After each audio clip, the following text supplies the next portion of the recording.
Hello बच्चों, BA final sociology की class में आप सभी का स्वागत है। तृतीय वर्ष सोशियोलॉजी में हम सेकंड पेपर पढ़ रहे थे, ग्रामीण एवं नगरीय समाजशास्त्र। पहले वाली क्लास में हमने नगरीय समाजशास्त्र की उत्पत्ति और विकास का अध्ययन किया था। आज हम पढ़ेंगे अगला टॉपिक, ग्रामीण एवं नगरीय समाज की लाक्षणिक विशेषताएं। एक बात मैं आपको बता देना चाह रही हूँ कि नगरीय समाजशास्त्र की उत्पत्ति और विकास के साथ ही अपना यूनिट फर्स्ट अपनी समाप्त हो गई है। आज हम यूनिट सेकंड शुरू कर रहे हैं।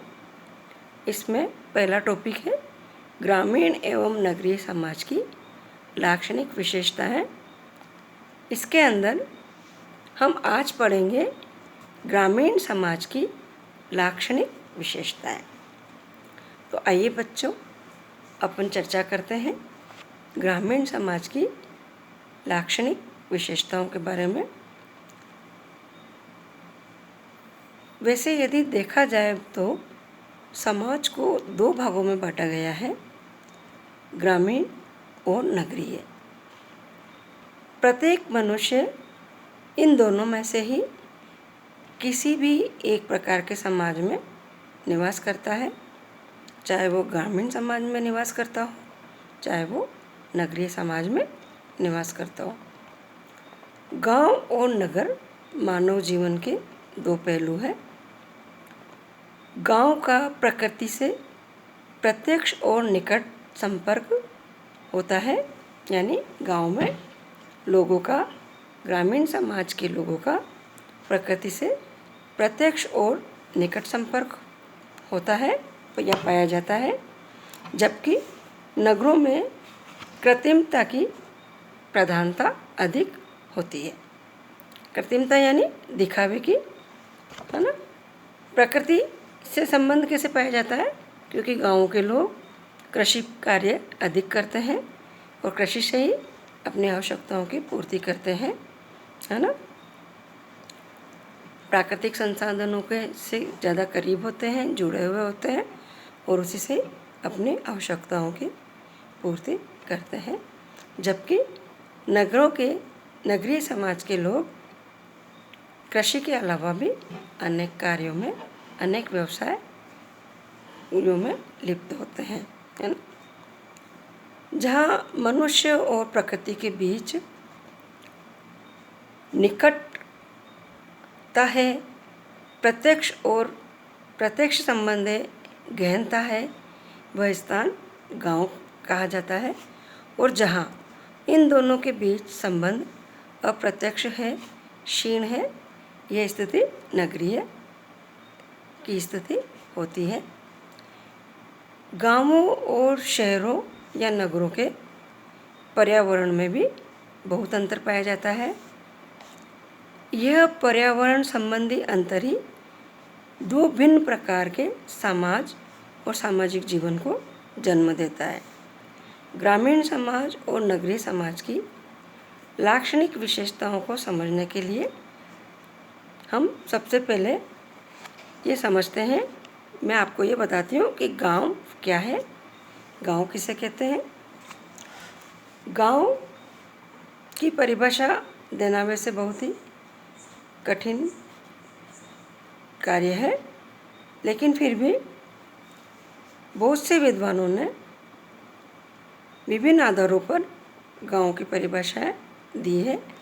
व्यवसाय के आधार पर गांव उन समुदायों को कहा जाता है जहां अधिकांश लोग कृषि का कार्य करते हैं, और नगर उन समुदायों को कहा जाता है जहां के निवासी गैर कृषि व्यवसायों में लगे हुए होते हैं।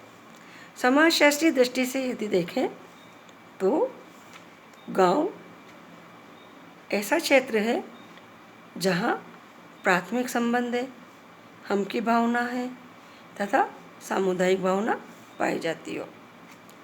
डी सेंडरसन के अनुसार एक ग्रामीण समुदाय संघ का वह स्वरूप है जो एक स्थानीय क्षेत्र में जनता एवं उनकी संस्थाओं के बीच में पाया जाता है, जिसमें वे बिखरे हुए खेतों की झोपड़ियों में एवं एक गांव में रहते हैं, जो प्रायः उनकी सामान्य गतिविधियों का केंद्र होता है।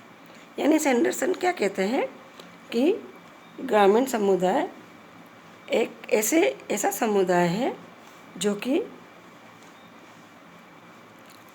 ऐसी जगह पे रहता है जहाँ पे खेत हो, जहाँ झोपड़ियाँ हो, जहाँ पे खेत होते हैं और मकानों की जगह पे झोपड़ियाँ होती है और वहीं उनकी सामान्य गतिविधियों का केंद्र होता है वही स्थान, यानी वो प्रकृति के समीप होते हैं।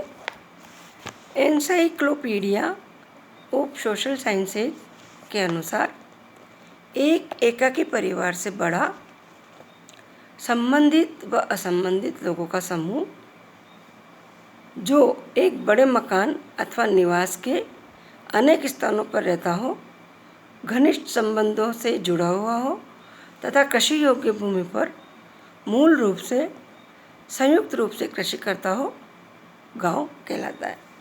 यानी इसमें भी यही बात कही गई है कि ऐसे लोगों का समूह जो एक बड़े मकान में निवास करता हो, जिनके पास में कृषि के योग्य भूमि हो और ऐसा समूह, ऐसा समाज जो संयुक्त रूप से यानी सभी लोग कृषि कार्य में संलग्न हो, ऐसी जगह को गांव कहते हैं। तो ग्रामीण समाज में आमने सामने के संबंध पाए जाते हैं, है ना, प्राथमिक संबंध पाए जाते हैं, है ना, हम की भावना पाई जाती है और ग्रामीण समाज में कृषि की प्रधानता होती है, प्रकृति से निकटता होती है ना, सामाजिक एकरूपता पाई जाती है। सामाजिक एकरूपता कैसे? मतलब सभी लोग समान जीवन यापन करते हैं, उच्चता और निम्नता का क्रम वहाँ पे कम पाया जाता है। सभी लोग कृषि में संलग्न होते हैं, कृषि के द्वारा ही अपनी आवश्यकताओं की पूर्ति करते हैं। सभी का जीवन स्तर, रहन सहन, खान पान करीब एक जैसा होता है ना। गतिशीलता का अभाव पाया जाता है गाँव में, गांव शहरों से दूर होते हैं, है ना, तो वहाँ पे गतिशीलता का भी अभाव पाया जाता है। दृष्टिकोणों और व्यवहारों में सामान्य सहमति होती है। ये आदि विशेषताएं हैं जो गांव में पाई जाती है। ऐसे स्थान को गांव हम कहते हैं। अब हम पढ़ते हैं हमारे टॉपिक पे जो आते हैं कि ग्रामीण समाज की लाक्षणिक विशेषताएं। ग्रामीण समाज की लाक्षणिक विशेषताएं कुछ हैं, जैसे कि कृषि पर निर्भरता। इन परिभाषाओं से स्पष्ट हो गया है कुछ लाक्षणिक विशेषताएं, जैसे कि कृषि पर निर्भरता, कुल पर्यावरण की भिन्नता, सामाजिक समानता, संस्तरण की कमी, स्थिरता, व्यक्तिगत संपर्क की दृढ़ता, सामाजिक दृढ़ता व सामाजिक समानता, सामाजिक भिन्नता, श्रम विभाजन की कमी, है ना। ये सब ग्रामीण समाज की लाक्षणिक विशेषताएं हैं जो कि हमें इन गाँव की परिभाषाओं से स्पष्ट हुई है। हार्टन एंड हंट ने ग्रामीण समाज की 4 विशेषताओं का उल्लेख किया है: पृथक्करण, समानता, कृषि व्यवसाय और जीवन यापन वाली अर्थव्यवस्था। डॉक्टर देसाई ने ग्रामीण और नगरीय समाज को एक दूसरे से भिन्न करने की दृष्टि से कुछ विशेषताएं बताई है, कुछ भेद बताए हैं, भिन्न करने की दृष्टि से कुछ विशेषताएं बताए हैं जो कि ग्रामीण और नगरीय समाज को एक दूसरे से अलग करते हैं। क्या बताया है उन्होंने, क्या आधार बताए हैं ऐसे जो कि गाँव को नगरों से अलग करते हैं? व्यवसाय संबंधी भेद, पर्यावरण संबंधी भेद, सामुदायिकों के आकार संबंधी भेद, जनसंख्या के घनत्व संबंधी भेद, जनसंख्या में समरूपता व विभिन्नता संबंधी भेद, सामाजिक गतिशीलता संबंधी भेद, आवास प्रवास की दिशा में भेद, सामाजिक विभेदीकरण तथा स्तरीकरण संबंधी भेद और सामाजिक अंतःक्रिया की पद्धति में भेद। व्यवसाय संबंधी भेद क्या है? नगरों में कृषि के अलावा भी अनेक कार्य किए जाते हैं, अन्य व्यवसाय किए जाते हैं और गाँवों में केवल कृषि कार्य की अधिकता पाई जाती है। पर्यावरण संबंधी भेद, गाँव का पर्यावरण नगरों के पर्यावरण से बिल्कुल अलग होता है। समुदायों के आकार संबंधी भेद, समुदायों का आकार भी गाँवों में अलग होता है और नगरों में अलग होता है। गाँवों का आकार छोटा होता है और नगरों का आकार बड़ा होता है। जनसंख्या का घनत्व भी गाँवों में कम होता है और शहरों में ज़्यादा होता है। इसके अलावा गतिशीलता भी गाँव में कम पाई जाती है जबकि शहरों में अधिक पाई जाती है। आवास प्रवास की दिशा में भी गाँवों और नगरों में पर्याप्त भेद दिखाई देता है। नगरों में अधिकतर पक्के मकान, बड़ी बड़ी इमारतें दिखाई देती है जबकि गाँव में कच्चे मकान और झोपड़ियाँ की प्रधानता होती है। इसके अलावा स्तरीकरण का भेद भी गाँव के स्तरीकरण के द्वारा भी गाँव और नगरों में भेद दिखाया जाता है।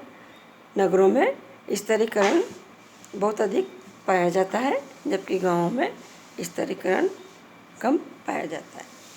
आज इतना ही, बाकी अगली क्लास में।